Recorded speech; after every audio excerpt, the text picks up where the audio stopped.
Ijumaa ya Mei 23 mwaka 2025. Karibu sana katika Viwanjani. Naamini kwamba wengi wanakuwa wanatega mpaka ile na nilia alarm ikifika muda wa Viwanjani, basi wanafungulia TV na kuweza kushuhudia uchambuzi ya didi kabisa. Idi Salum Kidedea anakuambia maulamat. Karibu sana katika siku hii hapa ya leo. Kuna vitu vingi sana ambavyo tutaweza kuviangazia. Mimi nakukaribisha, naitwa Saidi Salim Msumi.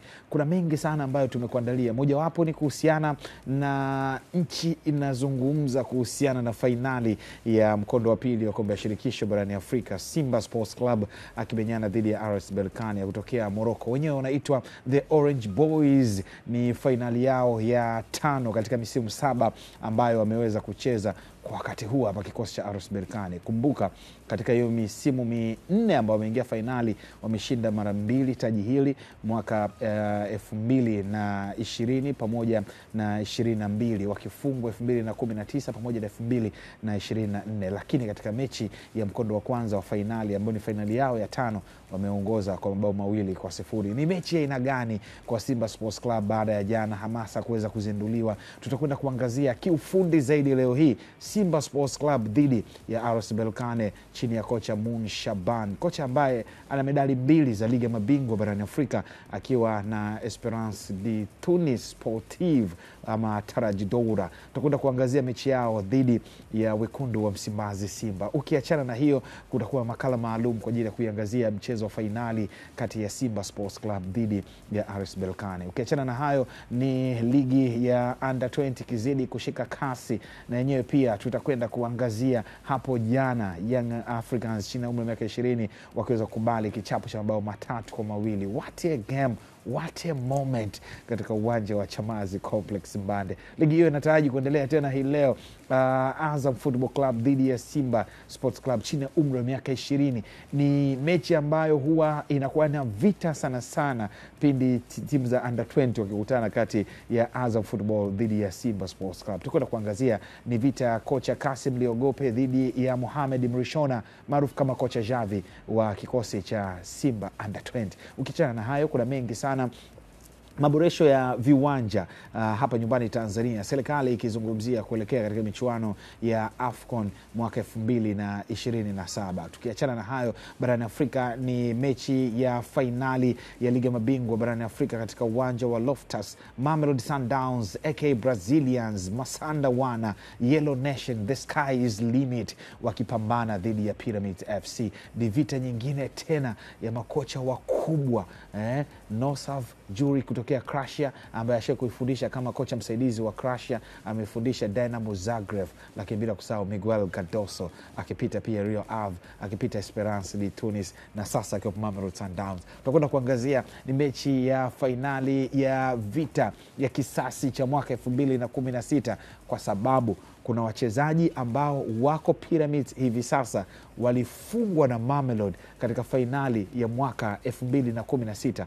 Kwa ni vita ya kisasi, lakini kwa sasa wako Pyramids. Lakini pia rekodi tamu ya Temba Zwane Mshishi pamoja na Dennis Onyango, fainali yao ya pili, fainali yao ya kwenda kusaka taji lao la pili la Liga Mabingwa barani Afrika. Ukiachana na hayo, jana kombe la Liga Mabingwa barani Afrika likizinduliwa Joburg hapo jana, wa Babe mastaa wa zamani wakina Sifiwe Shabalala, Lucas Ladebe, Teko Modise wakihudhuria na kuweza kutoa neno kuelekea katika kombe hilo na nini matarajio yao. Tutakwenda kuangazia pia matayarisho, ukaguzi wa viwanja vya Chan nchini Kenya na kadhalika. Lakini katika the pitch leo ndio tunaenda kumtambua bingwa wa Scudetto. Ni Napoli, wazee wa mji wa Naples, ama ni Inter Milan Nerazzurri chini ya Simeone Inzaghi. Michezo miwili ya kuamua ni nani atakuwa bingwa wa Scudetto leo usiku. Lakini bila kusahau Luka Modric akitangaza kuondoka ndani ya kikosi cha Real Madrid Rossi Blanco baada ya kuhitimishwa kwa michuano ya FIFA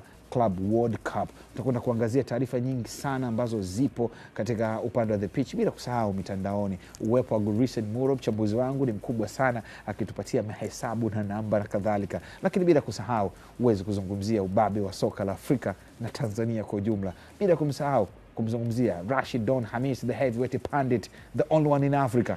Kwa nini asiwepo kwa ajili ya uchambuzi hapa? Tamati yetu itakuwa ni majira ya saa 6 kamili za mchana. Jambo la kwanza ni kusema karibu nasi mpaka 6 kamili za mchana. Jambo la kwanza tusalimiane.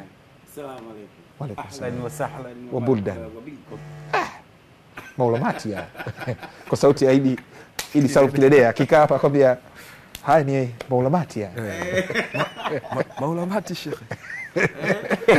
Awali ya yote asalamu alaykum. Wa alaykum salam. Kwa minajili ya kwamba wote tupo hapa ndio maana yake uchambuzi utafanyika.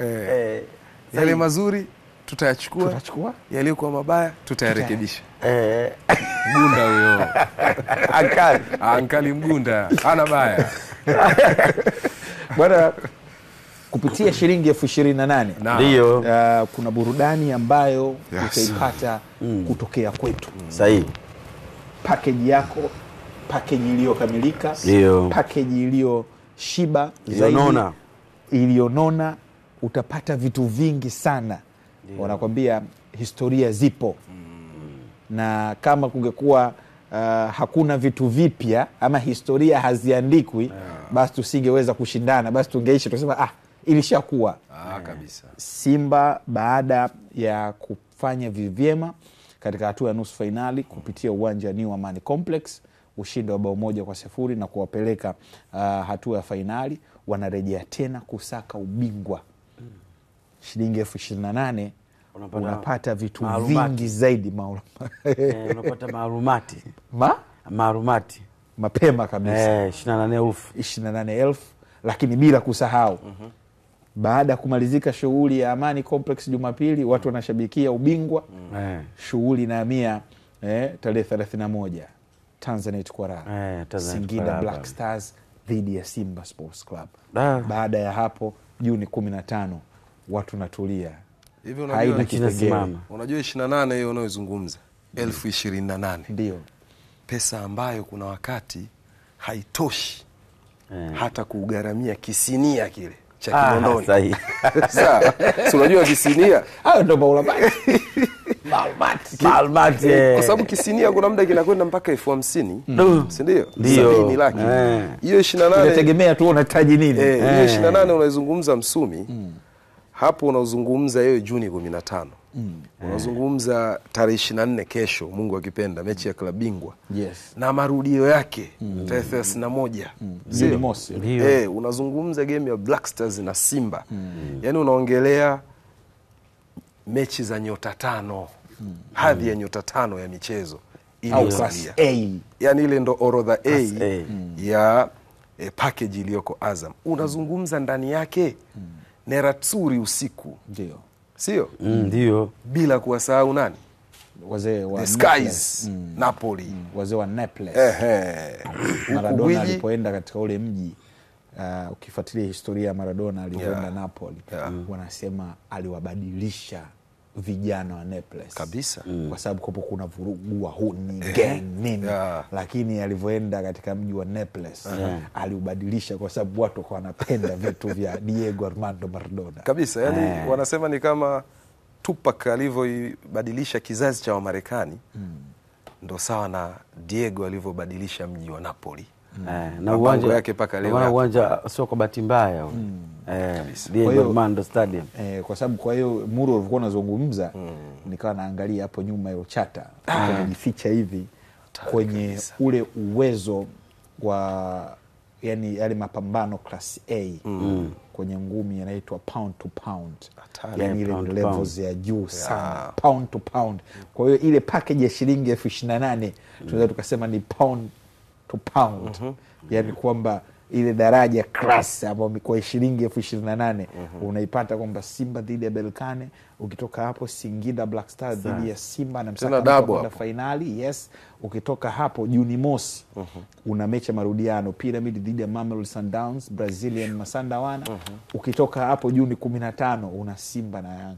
Bado hatujui finali ya FA Yanga anacheza na nani.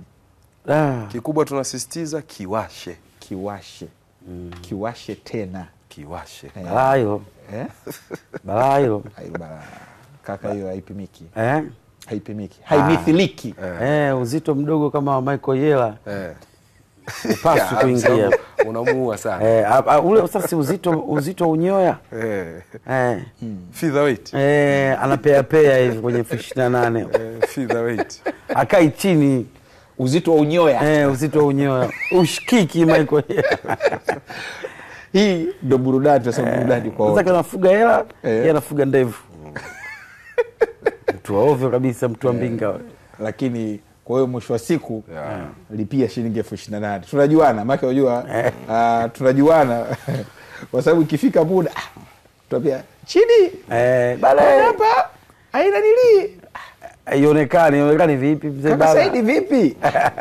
Sasa kwa sababu ndio wanajua wote, ndio wale bwana namba hii hapa, hebu shughulika. Hizo tunazitaga simu za kick off. Yaani una dakika 2 kick off ndio bwana nimelipia kutoka mchana. Bwana mnatuzingua. Wewe umejizingua mwenyewe kuchelewa. Watu wako kwenye foleni sasa hivi. Napenda ile kauli kuepuka usumbufu wa kimtandao. Lipia mapema kuepuka usumbufu wa kimtandao. Asante. Tuelekee katika soka letu.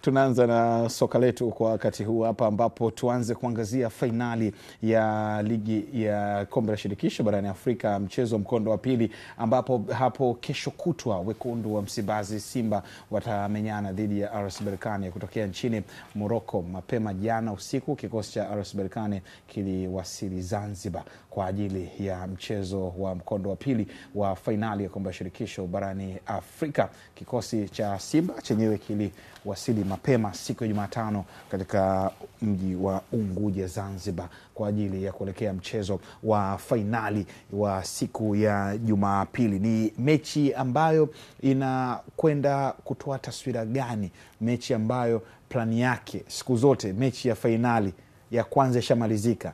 Mechi hii haina plani nyingine zaidi ya matokeo.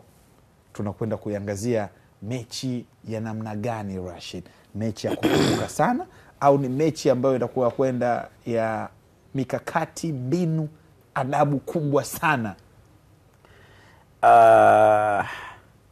Of course ni mechi ya kihistoria. Mimi nasema ni mechi ya dhamira dhidi ya makusudi. Unanielewa? Ni mechi ambayo kuna vitu viwili unaweza ukategemea. Ni ima Simba kufunga magoli mengi sana au Simba kufungwa magoli mengi sana kwenye huo mchezo. Kwa sababu gani nakwambia hivyo?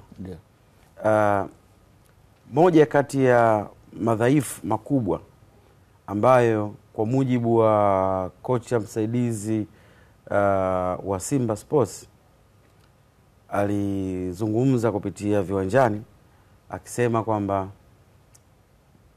mambo ambayo wameyafanyia kazi ni uharaka wa namna ambayo watatumia kwenye namna ya kukaa kutunza mpira na kuelekezana kwa haraka zaidi kwenye kufikiri. Jambo ambalo linaonekana liliwapa faida kubwa Berkane kwenye mchezo wa kwanza. Jambo la pili ni wao Berkane wameonyesha na kuthibitisha kwamba ni miongoni mwa timu bora kwenye haya mashindano msimu huu kwa kufunga idadi kubwa ya magoli kuliko timu yoyote ambayo imeshiriki msimu huu. Na ndio timu ambayo imefungwa magoli machache kuliko timu yoyote kwenye msimu huu. Wamefungwa bao mawili, yes. Sasa Simba atakuwa na kazi ya kwenda kuvunja mwiko ya kufunga idadi kubwa ya magoli kuliko magoli ambayo yameshafungwa na Berkane kwenye michezo zaidi ya 7, ambayo ili waweze kuwa mabingwa Simba wanahitaji kufunga zaidi ya goli 2, ambao maana yake unazungumza goli 3 na kuendelea. Berkane ili endelee kusimenti kila alichokifanya nyumbani kwake anapaswa kutafuta goli 1 ili kuwafrustrate Simba au kukazia pale alipofanya awali, kwa maana ya kutafuta sare ya bila au kwa idadi ya magoli. Sasa huo mchezo wa namna hiyo, na ni mchezo wa mwisho, kila mmoja itafika time ataamini hatuna cha kupoteza. Huu ndio mchezo ambao unaenda kuamua hatima ya haya mazingira. Ukitazama Simba kwenye huu mchezo, wanapaswa kufanya vitu viwili kwa haraka sana. Kwanza, wanatakiwa kutafuta goli la mapema zaidi, hasa kwenye first half, kasoro ambayo imeonekana kwenye mechi 8 za Simba Sports. Ndani ya dakika 20 za awali, Simba wameruhusu magoli 8 kwenye mchezo, kwenye haya mashindano. So unanielewa? Sasa hayo ni madhaifu ambayo yameonekana kwenye klabu ya Simba. Berkane, moja kati ya timu ambazo zimefunga magoli mengi zaidi kwenye first half ni Berkane. Katika magoli 27 wamefunga magoli 19 kwenye first half. So unanielewa? Yeah. Sasa kwenye huo uzania ninakwambia, fikra zangu zinanipa huu ni mchezo ambao Simba kama atatawazwa kuwa bingwa mpya, basi atafunga idadi ya goli nyingi. Simba kama ataukosa ubingwa huu, basi huenda akapoteza mchezo huu kwa idadi ya goli nyingi. Rashid Hamis akiweza kufanya uchambuzi huo. Lakini Simba licha ya kuwa katika michuano ya kombe ya shirikisho barani Afrika msimu 2024-2025 kuwa na matokeo kidogo ambayo wanakuwa wanapata ugenini sio mazuri, lakini nyumbani wamekuwa wana matokeo bora sana. Tutazame matokeo ambayo Simba wameyapata wakiwa wanacheza nyumbani katika hatua mbalimbali, tukianzia katika michuano ya kombe ya shirikisho, ambapo wakianzia hatua ya makundi. Hapa akiwa nyumbani alipata ushindi wa bao 1-0 dhidi ya Bravos Dimaki, akapata ushindi wa bao 2-1 dhidi ya Sfaxien, lakini alipata ushindi wa bao 2-0 dhidi ya Al Masry, lakini alipata ushindi wa bao 1-0 dhidi ya Stellenbosch. Na huu ulikuwa ni mchezo wa hatua ya michezo miwili hapa. Al Masry katika mchezo wa hatua ya robo finali, lakini pia Stellenbosch alipata katika hatua ya nusu finali, lakini pale hatua ya makundi ni mechi moja dhidi ya Constantine, pia alipata ushindi wa bao 2-0 kidogo hapo katika hizo takwimu. Hizo ilikuwa ni michezo ya hatua ya nyumbani Simba Sports Club akiweza kucheza mpaka hivi sasa. Takwimu hizi Muro zinatupa taswira gani kuelekea mechi hii ya marudiano? Kwa sababu alipata ushindi wa bao 2-0 dhidi ya Al Masry, akaelekea katika hatua changamoto ya mikojo ya penalty na akavuka, lakini Stellenbosch alishinda bao 1-0, lakini akaenda ugenini akapata suluhu. Lakini huu yupo nyuma kwa bao 2-0. Unaweza kulinganisha na mechi dhidi ya Al Masry, lakini RS Berkane sio Al Masry. Hapo kwanza kuna timu mbili zinaingia hapo. Moja ipo kwenye jedwali, moja haipo kwenye jedwali. Masry wapo kwenye hatua ya mtoano. Sitaki kumzungumza Sfax na Constantine kwa sababu ilikuwa ni hatua ya makundi. Una uwanja mpana wa kuchanga karata zako. Lakini na usianisha tena mchezo mwingine wa hatua ya mtoano dhidi ya Ahli Tripoli, kwa sababu preliminary kule ni mtoano, ni knockout kama ilivyo baada ya hatua ya makundi. Ndio mchezo pekee ambao Simba alifunga mabao 3. Msimu huu wa mashindano ya Afrika, Simba alianzia hatua ya mwisho ya preliminary kabla ya makundi. Hakuanza kule kwenye mchujo wa awali. Kwa hiyo ndio mchezo pekee wa mwisho Fadu anafunga mabao 3. Kama unakumbuka vema, Kibu Dennis, Lionel Ateba, Christian Bida, bila kumsahau dakika za mwisho Edin Balua. So 3-1. Yes, 3-1. So ukiangalia katika michezo hiyo kuanzia hatua ya makundi mpaka nusu finali, kwenye uwanja wa nyumbani Simba hajafanikiwa kufunga zaidi ya mabao 2. Yaani kuanzia 3 na kuendelea. Kitu ambacho hesabu zinatuonyesha ili awe bingwa wa Afrika bila kupitia mikwaju ya penalty ni amfunge Berkane kwa margin ama gap ama kwa tofauti ya mabao 3. 3-0, 4-1, 5-2, 6-3, zote zile zinampa Simba ubingwa. Margin ya mabao 2 ikitokea wamefungana, bingwa bado atabakia kuwa Berkane. Kwa maana 3-1 bado Berkane atakuwa bingwa, kwa sababu aggregate itasoma 3-3, lakini Berkane atakuwa ana faida ya goli la ugenini. Wenzetu UEFA walishaondoa habari ya away goal advantage, faida ya goli la ugenini. Afrika bado tunayo, kwa sababu mazingira ya timu zetu za Kiafrika ya nje ya uwanja, timu inapokuwa nyumbani alafu mgeni aje ashinde, tunafahamu ugumu wa Afrika kushinda ugenini. Ndio maana bado analibeba kama bao lenye thamani, kama ilivyokuwa goli la dhahabu miaka 2002 kushuka chini. Kwa hiyo kutokea hapa kwenye hili jedwali, tathmini ni kwamba Simba anapaswa kuvunja rekodi nyingine. Msimu huu kavunja rekodi 5 ambazo hakuwahi kuzivunja. Kafuzu hatua ya makundi kupitia timu za Afrika ya Kaskazini, kitu ambacho kilikuwa kigumu, walikuwa wanapitia sana Kosafa huko kusini. Kavunja rekodi ya robo finali ambayo alistaki kwa muda mrefu. Amevunja rekodi ya timu za Afrika Kusini kumzuia kwenye knockout. Alizuiwa na Orlando, alizuiwa na Kaizer. Leo amevuka kupitia Stellenbosch. Fadlu amepata ushindi kwa mara ya kwanza Afrika Kaskazini dhidi ya Sfax. Sio? Hiyo ni rekodi nyingine. Kwa ukiangalia zile rekodi nyingi hapa karibuni, zote amezivunja. Rekodi ambayo ilikuwa anatakiwa kupambana nayo Fadlu, kwanza dhidi ya Berkane alishacheza nao, wakamfunga finali mikojo ya penalty, Godswill Akpabio International Stadium huyo Nigeria.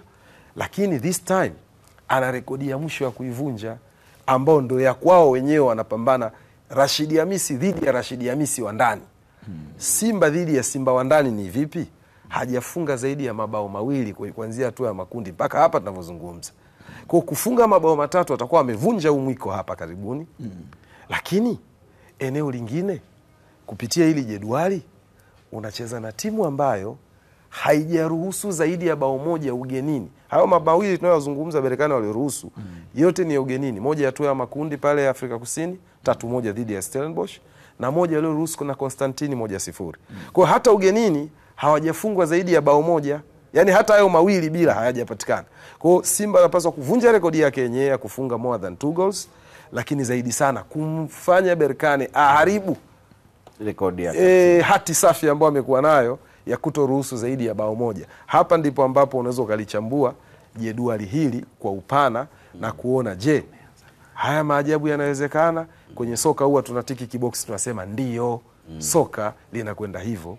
Utakumbuka maajabu makubwa ambayo yameshawahi kutokea kwenye soka la Afrika, hasa kwenye level hiyo. Lakini cha kusisitiza kwenye hilo jedwali, ambacho huwa mimi nakisisitiza kwenye knockout kila siku kuhusu timu zetu hizi, Simba, Yanga, nani anayetuwakilisha, tukumbuke hatua hii na mikwaju ya penalty.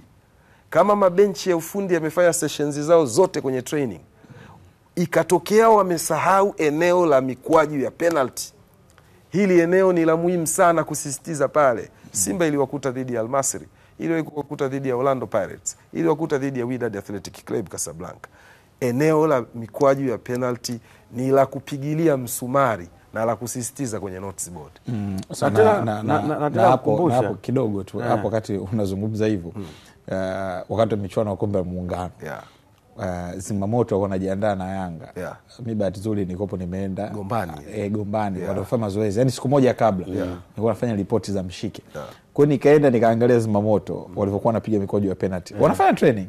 Lakini Yanga wao, nikaenda kwa mimi upande wa pili, Yanga wakufanya mazoezi ya kupiga mikojo ya penalty. Lakini ile mechi ilivyoenda hatua ya penalty, kuna mtu mmoja nikopo naye anasema Yanga anatoka. Nikamwambia hapana, Yanga atafuzu. Akama kwa nini? Akamwambia kuna kitu nikiona jana kwenye upigaji wa penalty kwa Zimamoto asubuhi kabisa. Na kweli Zimamoto akaenda mshele akaibuka kwa man of the match. Afa akaja akaniambia, "Msubu uliona nini?" Nikamwambia niko mazoezini, niliona yani upigaji wao wa penalty. Nikasema hapana, hawa wakifika kule itakuwa tabu. Rashid, naomba tuangazie kuhusiana na Simba Sports Club. Mwalimu Fadlu aingie kwa namna gani kikosi chake, possible lineup na kimbinu, ili mradi wana Simba waibebe ile kauli kwamba hii tunabeba. Kwanza kwenye possible lineup, natamani kuona idadi kubwa ya wachezaji ambao watapata nafasi. Of course kwa asilimia kubwa wana tabia za sprinter player, wachezaji ambao wanakimbia sana, wana sprint kwa muda mrefu. inawezekana kitu ambacho Fadlu anatakiwa kuwa surprise wale Berkane ni sasa hapo ndo kwenye kuriski na hapo nataka tuilete hiyo ya Simba alafu Muro aje kuileta ya Berkane na wao wanakuja kuingia. Sasa hapo ndo kwenye kuriski. Sawa. Kwenye namna ambavyo anatakiwa kuriski Fadlu. Wanaita kupata au kukosa kwenye mzani unaofanana. Si unanielewa? Yaani usitamani kupata ili hali hautamani kupoteza. Si unanielewa? Yaani anatakiwa kutamani kwenye uzania unaofanana, apate au akose. Si unaelewa? Kwa namna gani? Ni kama biashara, risk. Kwa maana hii moja. Kwa maana moja. Kwenye utaratibu ambao pengine natamani Fadlu aweze kufanya hiyo surprise. Ni kuwa na kwenye front line ni kuwa na Kibu au Budo Mutale. Budo ndo Mutale. Nani yule? Mkwala. Mkwala. Watu wanne hao. Watu wanne. Mpanzo hayupo. Umeelewa? Mpanzo pia. Watano. Wanakuwa watano. Si ndio? Kibu, Budo, Chazawa, Mutale, Mpanzo. Watu watano. Ushaua kiungo mmoja. Umeona hao watu watano. Kwenye hao watu watano bado waongezewe nguvu ya Shabalala na Shabalala na Shomari. Kwenye namna ya kucheza wasicheze kama ambavyo wanacheza kila siku. Sasa wao Chidi unaita mfumo gani huo? Hao sasa hao wawili. Unatamani kusikia huo mfumo wao. Hao wawili kabaki mmoja. Hizo ngoma nje au hao wawili sasa wageuke kuwa midfielders. Kwa kutumia mfumo gani Rashid? Unaelewa? Yaani mfumo wako kutumia mfumo gani? Yaani ulinipangia ile 3-5-2 4-3-3 unaenda na mfumo gani? Mfumo wa uchezi. Sawa, mfumo wa uchezi, lakini mfumo lazima ni namba. Of course, mfumo wa uchezi. Mfumo unaweza ukapanga tu, ukapanga let's say labda 4-5-1, ukapanga 4-3-3, ukapanga 4-4-2 Diamond, ukapanga vyovyote ambavyo unataka kupanga. Nipangie kikosi cha Simba kwa mtindo huo. Ndio nitakwambia. Ndio unisikilize vizuri sasa. Nakusikiliza. Hawa ma fullback, umeelewa? Always Fadlu akicheza ma center back wanaenda wide, alafu ma fullback wanasogea kwenye half line, si ndio? Kwa maana ya kuongeza ile idadi. Sasa Shomari na Zimbwe sio tu waongeze idadi. Wanatakiwa kuwa kwenye half line, then wafanye majukumu ya eneo la kiungo. Sio, unaelewa? Ni kwa sababu gani nakwambia hivyo? Shomari na Zimbwe ni moja kati ya mafullback wepesi sana kwenye kureact anapopoteza mpira na anapokuwa na mpira. Moja kati ya silaha alizokuwa nazo Zimbwe ni mzuri zaidi akiwa na mali, sio mtu ambaye anapoteza mali kirahisi.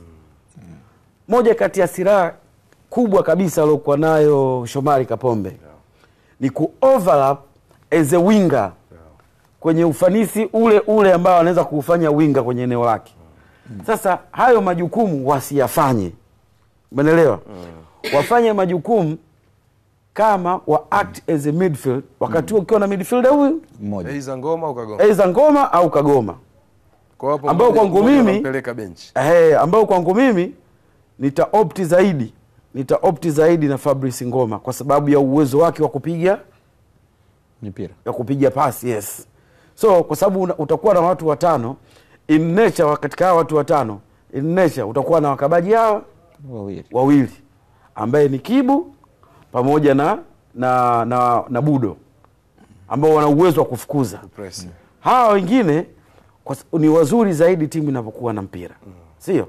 Sasa na ndio maana nakwambia Shomari na Zimbwe wanakuja kwenye half line, lakini namna ambavyo wanacheza wanatakiwa kuact as a midfield. Rashid, kwa maana hii space, kwa maneno machache unauona Mzania ukiwa sawa kwenye, ndio maana nakwambia hivi kwenye kurisk, kwa sababu kumbuka hicho kikosi ulichokisema kuna Mzani sawa. Ndio maana nakwambia hivi, kumbuka Msumi ili atujibu wote na kingine unahisi inaweza ikachezwa kamari ya kitu kipya kwenye mchezo wa aina hii kwa finali? Yes, vizuri. Kamari ya namna ambavyo wanatakiwa kuicheza. Ndio maana nikasema wanatakiwa kupata na kukosa kwa wakati huu mmoja, kwa wakati mmoja, kwa sababu Berkane washathibitisha kwenye sanaa ya kujilinda. Sio, unaelewa? Wapo vizuri mno. Na ndio maana kwenye michezo 8 wameruhusu goli 2. Michezo 13. Michezo jumla ya 13, sio? Wameruhusu goli 2. Ni moja kati ya takwimu ambayo inatisha kwa mpinzani yeyote duniani. Sio, unaelewa? Sasa ili uweze ku outshine hichi kitu ni lazima uriski. Ni either upate au ukose. Si ndio? Manake kwenye kuriski, manake unachotakiwa kufanya, unatakiwa kuongeza idadi ya watu ambao wana sprint muda wote. Rashid, lakini mchezo unagawanywa kwa awamu wa vipindi. Hii ni finali. Yes, ni finali, lakini lazima ukumbuke hii ina threat pia. Wakati wewe unaenda kuriski, wao wana watu kupita kwenye unaweza kuimaliza ndani ya dakika 10 za mwanzo. Ndio nachosema kwamba ngombeaje? Yaani kwenye namna ya matumizi ya Shomari na Zimbwe. Umeelewa? Kwa sababu wao wana uwezo wa kureact haraka kuliko ma center back wao. Umeelewa? Manake wao kwenye namna, kwenye shape wanaocheza, wakati wanaenda wide, hawa wawili hawapaswi kwenda kuact as a wingers. Ndio? Wanatakiwa kuendelea kustick as a midfield. Ili kuwa na uharaka wa kureact wakati wanapoteza mpira. Bahati nzuri Zimbwe na Shomari wana uwezo mzuri wa kudribble, wana uwezo mzuri wa kutunza mali. Sasa hiyo ni advantage. Lakini kama asipotaka kuriski, ameuliza Mulo swali zuri sana kwamba unaweza kujaribu kitu kipya. Kwangu mimi hauna kitu kingine cha kupoteza zaidi ya kwenda kuweka rekodi mpya. So you have to do. Na rekodi unaweza kuweka rekodi nyingine mpya ambayo ni mbaya zaidi. Ndio maana kwenye kuriski, kwenye kutafuta kwenye kuriski ni ima upate, yani au ukose. Chini katembea na msemo wa Jackson Curtis aka 50 Cent. Get rich or die trying. Utajirike au ufe kwenye mchakato wa kutaka kutajirika. Unajua kwenye magari kuna misemo mingi sana. Nyuma pale. Hasa leo kukutana na Land Rover fulani hivi. Mandolin. Imeandikwa nyuma no airbag. No. We die like a man. Amna airbag, watu wafe kiume. Nifikirisha na ule msemo. Yaani mimi kwangu ndo namna. Kwa sababu mfumo wa Rashidi hauna airbag. Hauna airbag. Huwa hauna airbag. Huu unahitaji zaidi utayari. Unahitaji zaidi utayari. Muro, tuangazie Berkane na kile Fadru anachokiwaza. Naamini Fadru amejipambanua kama ni kocha ambaye anausoma sana mchezo pamoja na kocha wake msaidizi pamoja na Matola. Lakini jinsi wanavyo analyze the game, very tactician, very good. Berkane wanatuletea kitu gani kwa mwalimu Mun Shaban na rekodi zake tamu ambazo alizokuwa nazo? Berkane kabla ya eneo la kuchezea kwanza, mechi wanaanza kuicheza nje ya uwanja. Hiyo ni namba 1. Wanajua mazingira ambao Giants wa kwao wa Afrika ya Kaskazini wamewahi kupitishwa wanapokuja kucheza na Simba. Kuanzia hali ya hewa, namna ya kuendea mchezo, vyote vile ambavyo unavifahamu. Ile tunasema kupitishwa njia ya mateso, wa Italiano wanasema via dolorosa. Sijui Ahali, Wydad, unazungumza mtu alipona hapa ni Raja tu. Kuja akashinda kwa Mkapa 3 hapa. Ya Hamza Kaba. Unakumbuka vizuri? Ile klasi ilikuwa hatari sana. Lakini wengine wote walikuja hapa walipitia via dolorosa, njia ya mateso. Wao pia mara ya mwisho wanakuja. Ahali alishinda kwa bao la Ahmed Koka hapa, bao 1-0 na ile 2-2 ya African Football League. Lakini hayo mazingira ni ya kwanza ambao kwa wanaanza kucheza nayo. Wanajua eneo la kuchezea Wao wanajiona ni wababe. Wao ndio Sevilla ya shirikisho ya Afrika. Sevilla alivyokuwa mbabe Europa kule Ulaya, ndio wao walivyo kwa Afrika. That's number 1. Namba 2, Berkane kwa namna yoyote ile watatakwa kuja kuimaliza mechi mapema hapa. Mpango wa kwanza Muni Shaban alizungumza kwenye press baada ya mchezo, tuna uhakika tutapata bao. Imagine unatangaza aina ya silaha utakazokuwa nazo kwa kujiamini kabisa. Wewe ni mshindi wa Champions League mara 2 akiwa na Esperance. Haimaanishi ndio kila kitu kwake anatiki viboksi, lakini lile neno ni la kupigia mstari na kulibold, kwa sababu anazungumza akiwa na uhakika. Rashidi kashazitaja takwimu zao za mabao na kadhalika. Anazungumza akiwa na uhakika wa timu yake inaweza kuscore katika uwanja wowote. Wamescore 3 Afrika Kusini, wamescore pale Ivory Coast dhidi ya Aseki, wamefunga pale dhidi ya Stade Malien Mali. Viwanja viwili hajafunga tu bao. Angola dhidi ya Club Desportivo da Lunda Sul, lakini hawajafunga pale kwa Constantine Algeria. Kwa hiyo forward line yao, aina ya viungo waliokuwa nao, wanaweza kufunga bao. Hicho ndicho kitu ambacho mtaji namba 1 ya Berkane ambacho wanacho, ambacho wanaona wanaweza wakakifanya. Kadri wanavyofunga bao ndivyo wanavyofrustrate, ndivyo wanavyotengeneza mazingira ya kuvuruga kichwa kwa Simba Sports. Kwa hiyo ni namba 1. Lakini namba 2 wanaweza kaja na mpango mwingine, kama sio kupata bao la mapema, kuifanya mechi ipooze.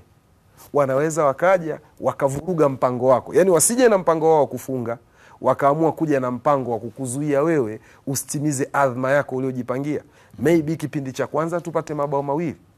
Maybe Simba ndani ya dakika 20 za mwanzo ipate bao. Wao wakaamua kuzipooza, kuparalyze hali ya hewa ya kimchezo.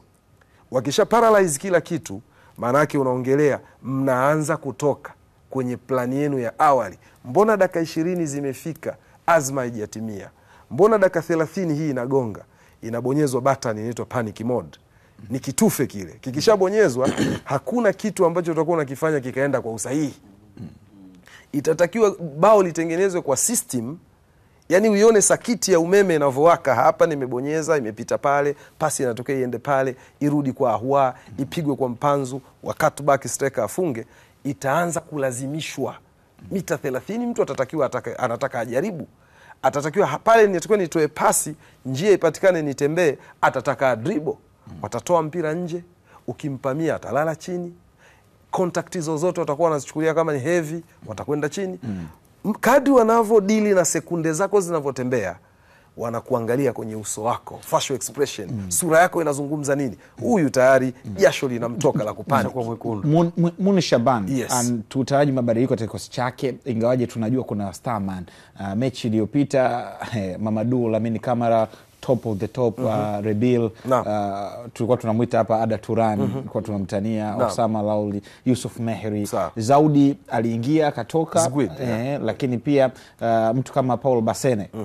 Kuna mabadiliko ya kimfumo ambayo tuyataraji Muni Shaban atatuletea? Na mimi huwezi amini. Ile mechi ya kwanza wakati anazungumzwa sana kijana Msenegal Mamadou Lamine Camara, bado mimi niliondoka na watu wawili ambao ndio hatari. Yaani ndio virusi ambao akiingia kwenye damu ya Simba wanaiharibu. El Musawi ambaye alikuwa anacheza fullback ya kushoto, ambao ni mkongwe kwenye kile kikosi. Kazi alizokuwa anazifanya na ubizi aliyokuwa nao El Musawi kwenye upande wa kushoto, kwangu mimi alikuwa na madhara kuliko Mohamed Lamine Camara. Namba 2, Yasini Labhiri. Kwa hiyo mimi nje ya Mamadou Lamine Camara, Msumi na Rashidi, mimi Mamadou Lamine Camara aliifanya kazi yake vizuri kwa sababu moja. Simba ilikuwa ina defend kupita kiasi. Kiungo wa chini lazima atakuonyesha mabavu yake. Makucha aliyatoa kwa sababu Ahuani namba 10. Je, alimfikirisha Lamine Camara kubaki kujilinda? Hakumfikirisha. Alimfanya Lamine ajione ana time and space. Ana muda na nafasi ya kujiachia. Kwa nini tulikuwa tunawasifia kina Busquets, kina Van Bommel, akina Fernandinho? Unawasifia kwa sababu pia wakati mwingine timu yao ndio ina dominate game. Anapata kashikashi mara ngapi za kumfanya awaze kudefendi kuliko kwenda kushambulia. Kwa hiyo Msumi na Rashidi tunapokuja kwa Lamine Camara, kama hakufikirishwa na namba 10 ya Simba, sababu namba 10 wa Simba Kama anakuwa aggressive, anakuwa mkatili, anapambania, anapika vitu pale eneo la juu, kingo wa chini hata kuwa bize kusogea. Kwa Lamine Camara nikimtoa, watu wawili waliokuwa bize kwenye ile timu ambao hawa kama Simba wana mkakati mzuri wa kudili nao, El Musawi fullback ya kushoto, Yasin Labiri. Hawa kwangu mimi walikuwa bize mara 10 ya Kamara. Sema Kamara alifanya vitu visafi, clean football, alifunga mapambano ya juu, ameenda 10 kashinda yote 100% aero duels. Vitu visafi na alifunga bao. Kwenye ratings hakuna mtandao ambao utamweka kama sehemu ya juu. Lakini hawa watu wawili El Musawi na Labiri wale ndo walikuwa matairi. Yani injini tunasema iko bize, vipi kuhusu matairi? Yani wale ubize wao kama Simba wanaenda wana shut down. Hapa ndipo at least mimi nitasema kama Labiri achezi leo, El Musawi hamuulizi maswali Kapombe, kuna namna mnaweza mkawin game. Nje hapo Lamine Camara kwangu mimi namheshimu, lakini mfanye yawe bize, utamuona ana defendi kuliko kuongeza namba kwa viungo wake wale wanne na mshambuliaji mmoja. Final score? Final score bado ina mabao mengi. Honestly, hii ni mechi Rashid alizungumza vizuri. Naungana naye kwa sababu mechi ina mabao mengi. Maneno mafupi tu Muro. Simba bingwa. Zaidi ya mabao 3 yanapatikana kwenye mchezo. Simba bingwa. Asante. Rashid Hamisi akamalizia Simba bingwa. Kauli fulani inatumiwa na sawa. Upande wa pili. Tuangazie kuhusiana na, tunajua kwamba wote kwamba mpaka kufika hapa haikuwa kazi rahisi kwa wekundu wa Msimbazi Simba chini ya kocha Fadlu Rahman Davis na benchi lake zima la ufundi pamoja na kikosi kizima cha Simba Sports Club. Makala hii hapa fupi inaangazia kuhusiana na safari ya Simba Sports Club mpaka hatua ya fainali.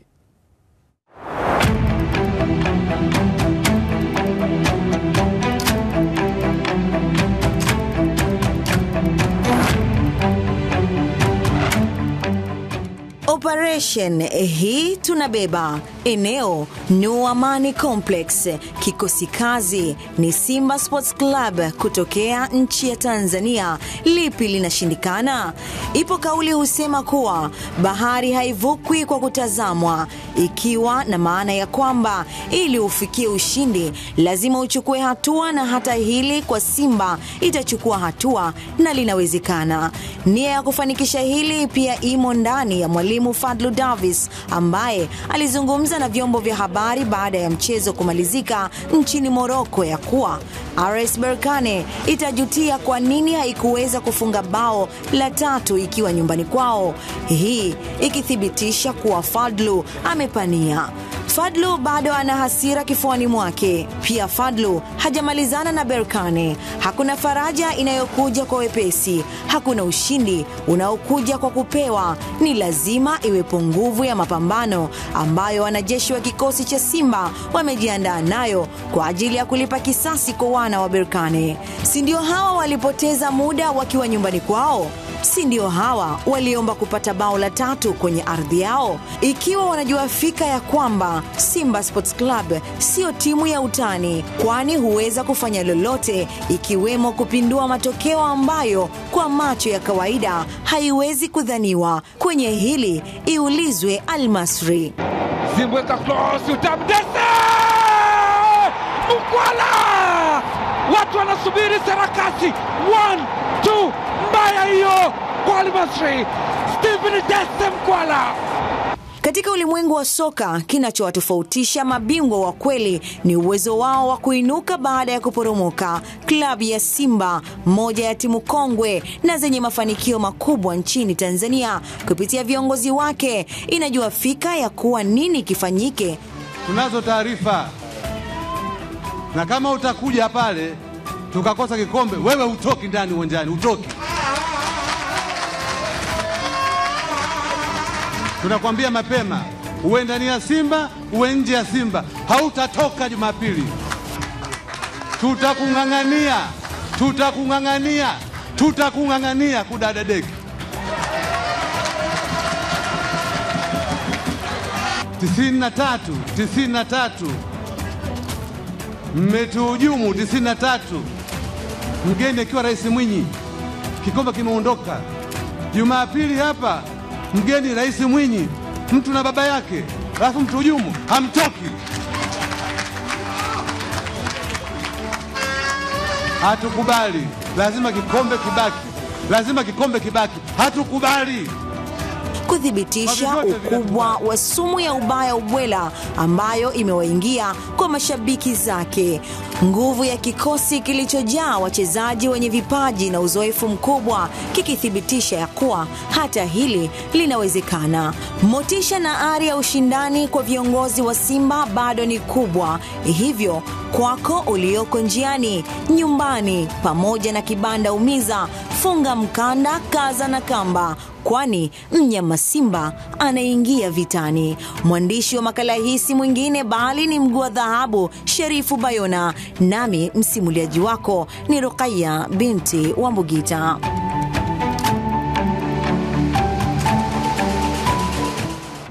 Naam, ni makala hiyo hapo ikiweza kuandaliwa na Sharif Bayona mguu wa dhahabu na kusomwa na Rukaya binti wa Mbugita. Mimi napenda Mbugaita. Mbugaita.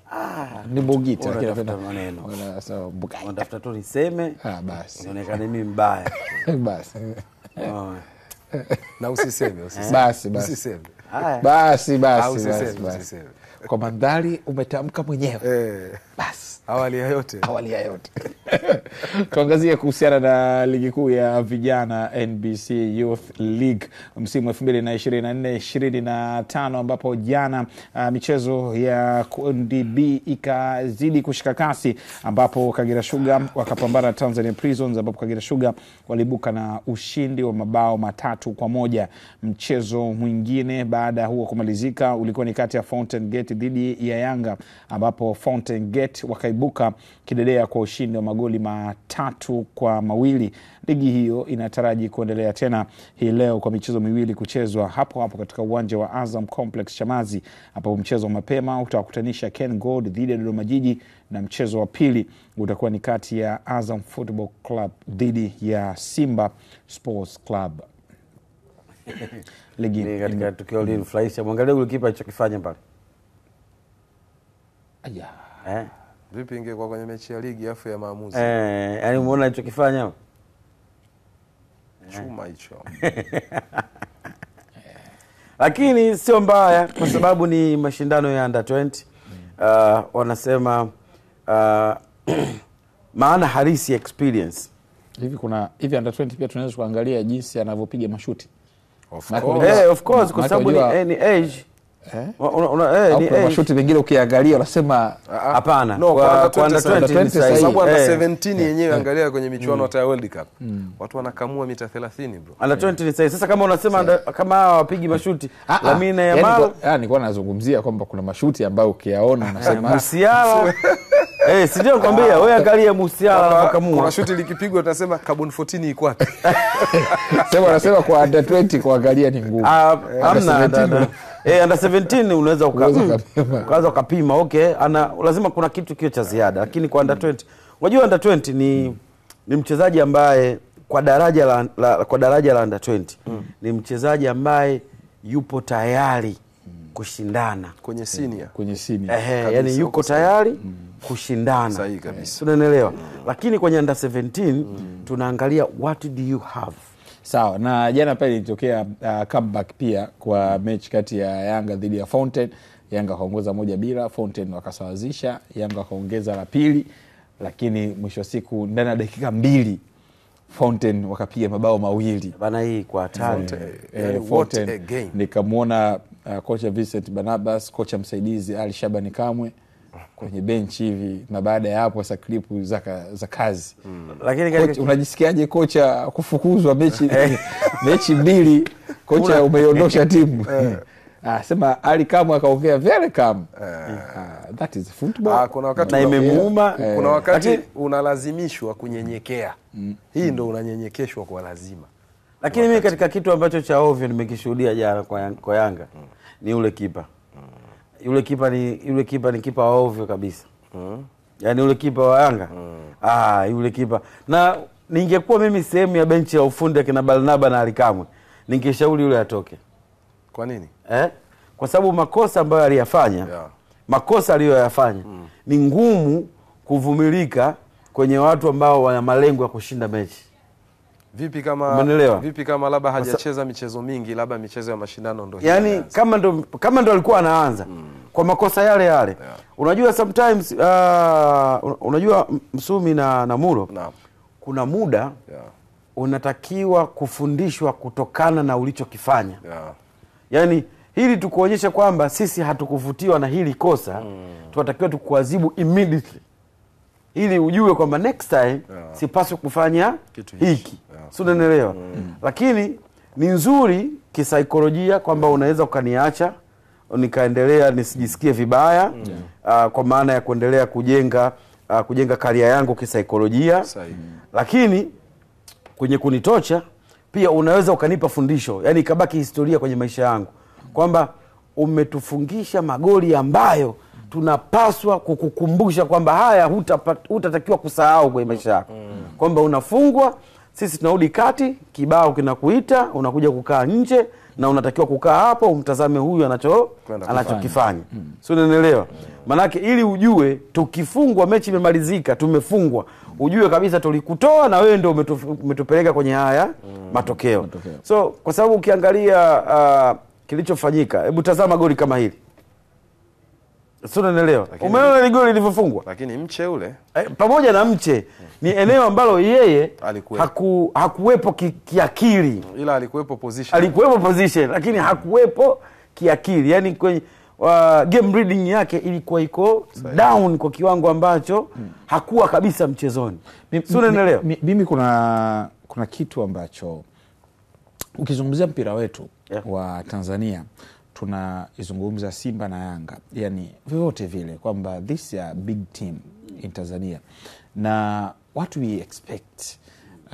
we expect kuona kwamba the levels ya timu za vijana zao zinakwenda daraja sawa na zile wakubwa. Of course tunajua kwamba wakubwa kuna ile nani, lakini kwa sababu hizi ni timu kubwa, tunategemea kwamba vile vipaji, yani kwamba vile yani ile scouting ya kupata wachezaji yani inakuwa ni ya daraja exceptional, kwamba kama kuna mtu yupo Fountain au Tanzania Prison za vijana au anatamani kwenda Simba na Yanga au aende Azam Football Club kwa levels, lakini nisitoi disrespect kwa hizi timu zingine, lakini kwa levels ambao matokeo ya Simba under 20 wanapata, Yanga wanapata under 20, kwangu binafsi inanifikirisha. Unajua ikoje Msumi? Na kuelewa unapoelekea. Nimeangalia vizuri mfumo wa uchakataji wa vipaji kwa Simba na Yanga, timu za vijana. Ukitoa kizazi cha kina Mkude, kina Hassan Isiaka wale, kina William Lucian Galas, kundi hilo la kina Ndemla, sio? Kina Abdalla Seseme. Unanielewa sio? Unajua Simba hapa katikati hawajapika tena kizazi ambacho umeona hii listi tunavyohitaji tunajiachia. Yani kwenye karatasi tuna listi majina yako mengi. Ni lini tena Simba imewahi kulisti kundi hilo? Yani achana na ule mmoja sio utasema Sopu, sio nani, listi tena baada ya kina Mkude, nipe tena listi nyingine walipita kizazi hichi. Yani baada ya hapo walikuwa wanatoa mmoja. Excellent. Yanga Ali Salim, yani Ali Salim na Feroz Teru. Na Feroz Teru hajapata nafasi. Ndio. Twende Young Africans. Young Africans lini hata walitoa hicho kizazi kama cha Simba? Inaweza kuwa hakuna, ni mchezaji mmoja. Twende kwa Azam. Nitajie klabu ya ligi kuu kati ya 16 pamoja na zinazoshuka ambao haina mchezaji wa Azam kwenye timu yake. Hakuna. Kwa Azam leo hii imefikia hatua yeye ndio fida wa vilabu karibia vyote kwa wachezaji wa ndani. Inakupa picha gani? Azam wanafanya recruitment inaweza kuwa bora zaidi, wakati Simba na Yanga, nachotaka labda ni kusema inawezekana wanavoingia Simba na Yanga timu za vijana, labda ndo ile tunasema bwana wa mjomba wa shangazi, ndugu yake babake alipita hapa, bwana tumpe nafasi. Wakati huku kwingine watoto wanajipambania kucheza Fountain Gate, anapambana kuonyesha uwezo Kagera. Azam wanakuja, Azam wana recruit karibia nchi nzima, na sasa hivi wana matawi mangapi ya feeder club za watoto? Ndio ile waliingia makubaliano. Unategemea hichi kizazi cha kina Nuhu wa Azam B hawa sasa hivi kisije kuwa bora. Unategemea kina Lusajo, kina Msindo walipikwa vipi? Muro tarejea, naamini kwamba imekuwa ni mada tamu sana kuzungumzia kuhusiana hii ya kusaka vipaji na kufanya rishafo kubwa sana. Godwin Muro yupo hapa pamoja na Rashid Don Hamis, the heavyweight pandit. Mimi ni Said Salim Msumi. Tuende mapumziko mafupi kisha tunarejea. Bado tuna mengi.